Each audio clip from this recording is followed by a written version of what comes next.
and burn. Hey everybody! So tonight I am looking to discuss Ian McEwan's 1978 album. Jesus Christ.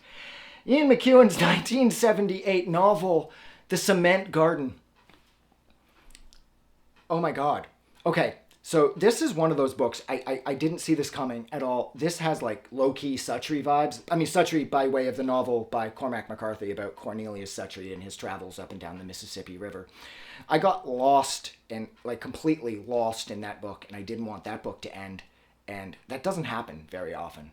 And I bought this because on and off, I'd heard about it for years, that it's like kind of disturbing and off-putting and all this. And I had no idea who the author was, but I had heard the name, The Cement Garden, repeatedly. So lately I've been tracking down a bunch of these books. So I grabbed this, and wow, it's the exact same. It's the exact same vibe that I got from Suttree.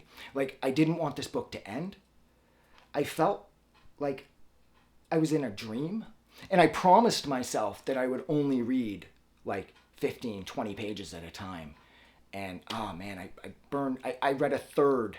And I was like, oh no. And then I'm like, that's it, I'm taking a few days off. But I didn't. I read another third the following night. And then I promised myself that I would actually take a break, and I didn't. And I finished the book on the third night. I have never felt like so lost in like a dream state than I have with this book here. Like, I didn't want it to end. And I didn't know what was going to happen next, and everything is just so gradual and eventual. And so basically what this tells the story of Jesus. I've been talking about this for almost 2 minutes, and I still haven't talked about what it's about.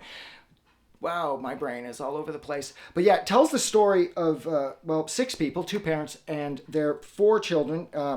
Jack, who's the main narrator, who starts out, I think he's, oh wait, I wrote it down. That's because I'm professional. Switching cameras, and that's because I'm professional. Jack, who's the narrator, he is 13 when he starts, and he's roughly 15, 16 when the book ends. Julie is the older sibling. She's 17. And then there's Sue, who's 13, and Tom, who's 6.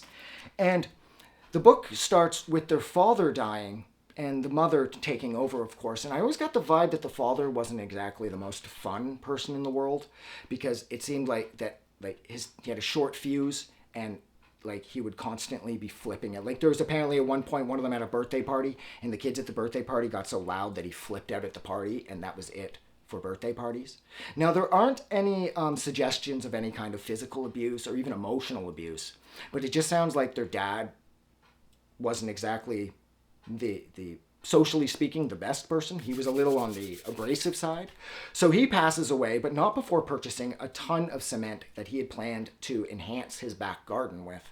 He had all these plans, and he was going to put this post there, and he's this walkway over there, and now whatever else. And then he passes away, and it's on the mom's shoulders. But very quickly, the mom becomes bedridden, and she says things like, I'm not going to the doctor anymore. I've had a million tests. As long as I get my prescription filled, and this prescription is like the holy grail of prescriptions, and she needs it. She says she'll be fine, but she is increasingly more and more bedridden, and she has less and less strength until, of course, eventually she passes away.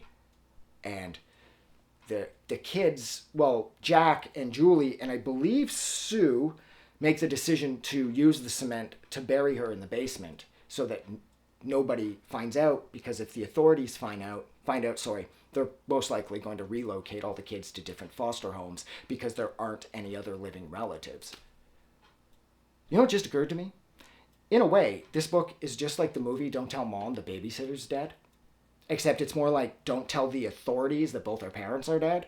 Because that is the plan. Because the mom said that she wasn't feeling the best, and she'd set up some transactional ability up at the post office so that the kids could consistently be withdrawing money over the summer break for school so that they could look after themselves if she wasn't feeling the best in that. So after she passes and they bury her, they keep going to the post office to get money, but because they're kids, they're not doing the greatest job. And there's also it's mutually consensual, but there was some low-key incest going on between Jack and Julie. No penetration or anything, but just like I said, mutually consensual incest, but nothing too serious. And this is on Jack's mind for the rest of the book. Like whenever he masturbates, he pictures his sister, which is so completely fucked. But then given how young he is, now that's his only real sexual experience, I guess you can't really blame him. Jesus Christ, those words just left my lips. But yeah, so there is a low-level incest in this, so if you take issue with that sort of thing, that could be a little off-putting. But for me, this book just, like, as soon as I put it down, I read it again. Like, I was like, no, you know what? I'm done. I bought this, the First Love, Last Rites, which is his first book that he published, I think in 74 or 75. It's a collection of short stories. And I was going to start reading this, but I just found myself, I picked this up immediately again and read it for the second time on the fourth night. And like I read it in one sitting. And I don't know. There's a quote, there's a paragraph at the end, as a matter of fact, that kind of sums up how I feel about the book. It's a quote from Julie. She says, "It's funny. I've lost all sense of time. It feels like it's always been like this. I can't really remember how it used to be when Mom was alive, and I can't really imagine anything changing. Everything seems still and fixed, and it makes me feel like I'm not frightened of anything." And other than the parts about her mom, that's exactly how I felt about this book. I felt like this book stopped me in time, and the only thing that existed were the words that I was reading in some kind of void that I was existing in. And everything was so calm and so peaceful that I didn't want it to end, much like the characters in the book. They're just kids, but they really think this sort of endless summer is going to continuously happen for them.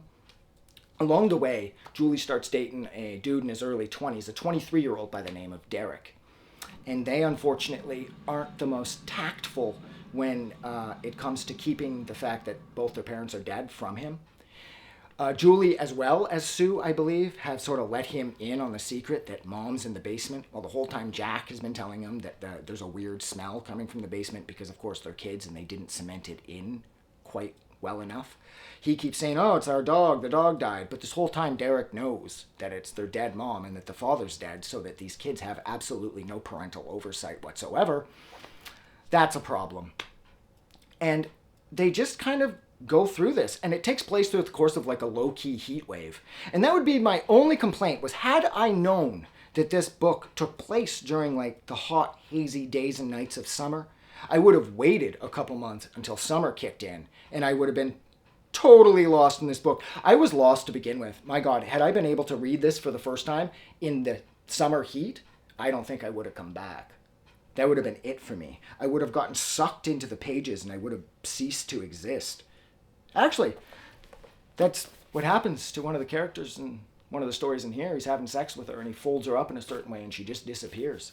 That would have been me. Well, not letting some guy have sex with me, but I totally would have disappeared into that book had I read this during some kind of summer heat wave. I don't know, man. This book was absolutely perfect, but you did know that in the end, the authorities had to intervene because Tom, the youngest brother, is kind of reverting back to being a baby as the result of losing his mom and having absolutely no adult supervision. All the kid does is eat chocolate, and Julie is kind of becoming like a mom figure to him or whatever. And you know this has to end because this can't continue because all of them have made the unanimous decision not to return to school in the fall. And it's like, yeah, that's going to work, right? I mean, maybe for Julie because she's older. But as far as Sue, Jack, and Tom are concerned, they have to go to school because it's the law. This book was so incredible. I mean, they really shouldn't have told Derek. And I'm not exactly sure what was wrong with their mom. I don't know if she died of cancer or what, but I believe it was let on at one point that Julie knew more than she was letting her siblings know. But she never reveals that to Jack, who then, of course, never reveals what it was to us, the reader. So I always wondered what their mom died of. But everything in this book just feels like some sort of dream. Honestly, this book feels like a dream. And that's it. So thank you so much for hanging out with me for almost 10 minutes while I discussed Ian McEwan's 1978 novel, The Cement Garden. Like always, if you like this review or you like this book, don't forget to go out and do something nice for somebody. And if you are going to read the book as the result of my rambling here, wait till it gets hot. See if I'm right. Because you might just disappear into these pages. That would be kind of cool. Getting out of here. Have a good night.